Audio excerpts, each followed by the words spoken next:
Okay, it's been floating around for, I don't know, a week, 10 days that J-Mo might be traded. And, we're kind of searching for where it's coming from, like what led to it.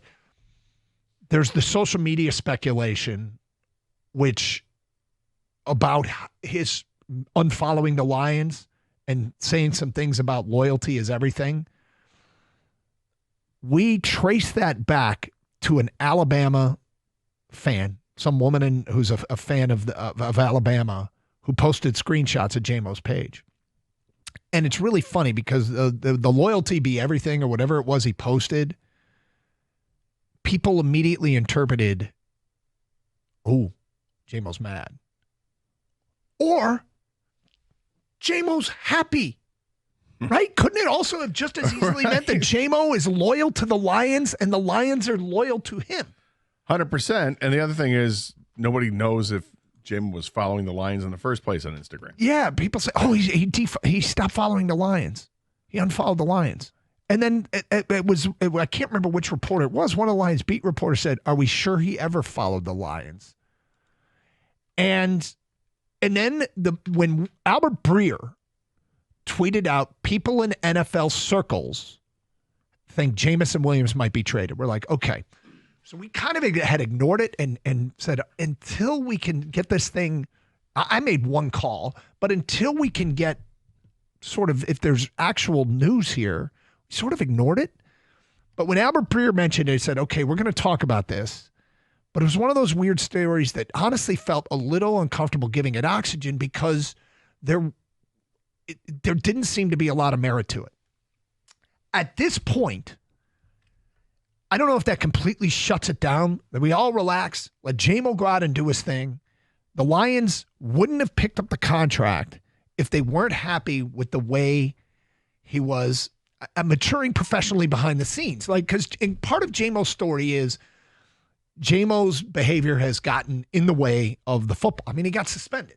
Right? He's a couple times. And so Jameson Williams has had to grow up. And I get that some I just think back to, and I say this all the time, but I think back to who I was at 21. And I remember some of the things I said and some of the things I did. And then I hear my kids, I got kids are around that age. And I'm like, okay, they're pretty good kids, but my God, sometimes some of the things they say and believe. And so allow someone the chance to mature and grow up and grow into this role. Now, when you do that, you can get burned by it. You can get burned by it. But at this point, is it relatively safe to say that they're comfortable with Jameson Williams' maturity and professionalism, or they wouldn't have picked up this contract? Well, I think they are for the next 2 years. Yes. I think for sure. I don't think that. I mean, that doesn't mean they still want to see more, but. Well, no, but I mean, but they also got a lot out of him last year, and they know can get so much more out of him. He's a big part of this offense moving forward. So to have him for really the next 3 seasons here, okay, great. Yep. I think it's a no-brainer. We've always said, pick up the 5th year. The 5th year only costs you, I think it's $14 million. So, God, it's a lot of money. But but if you extend him, that number jumps well above 30 if you're going to give him an extension. So to pick up the 5th year option and announce you're going to do it makes all the sense in the world. And same thing with Aidan Hutchinson. That is an easy no-brainer to pick up that contract because, again, you've got him pretty much on the cheap for the next couple of years. Now, the downside of that is a guy you're likely to extend.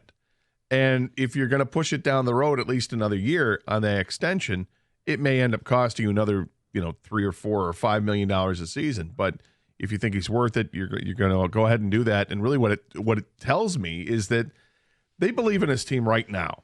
They believe that there's a real window to win a championship now.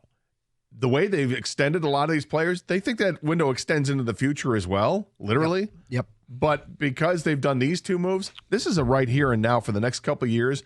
Go all in if you can. If there are guys you can find, on a 1-year contract in free agency, or guys you're going to trade for that are going to have an expiring contract in the next couple of years, go ahead and do that if you can. So I think it's I applaud them for what they've done.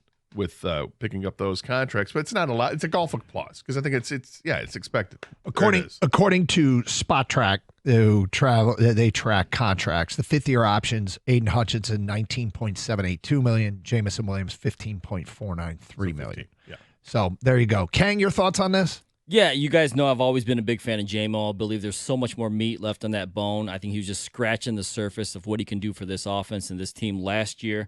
Yes, he's had some off-the-field issues that over time, hopefully he matures and surrounds himself with people that keep him out of trouble. On the field, he's explosiveness.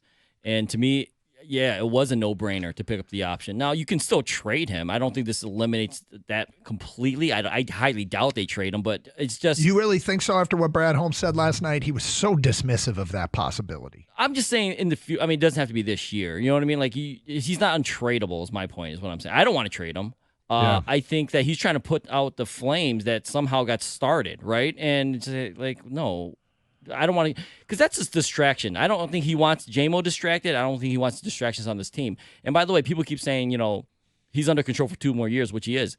You can still franchise tag him that 3rd year too. And now I know that's going to be a lot more money, but the cap goes up, franchise number is going to be different. But as far as just team control, if you don't want to let him go and he's that important in his team and you can't work out a long-term deal, it's a T. Higgins type thing where they did franchise him before they ended up ultimately extending T. Higgins. You can still franchise J-Mo at the end of his option year.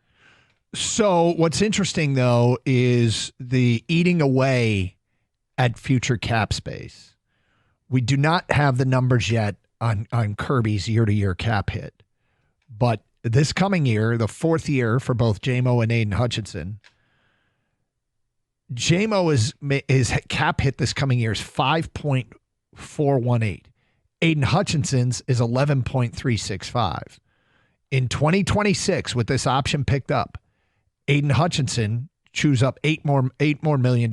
He goes from 11 to 19. Jameson Williams goes from 5 to 15. So that's another $18 million chewed up in the 2026 cap. This is why drafting so well is so difficult to keep teams together, and it's why you just know down the road there's going to be one. There's been some minor painful cuts.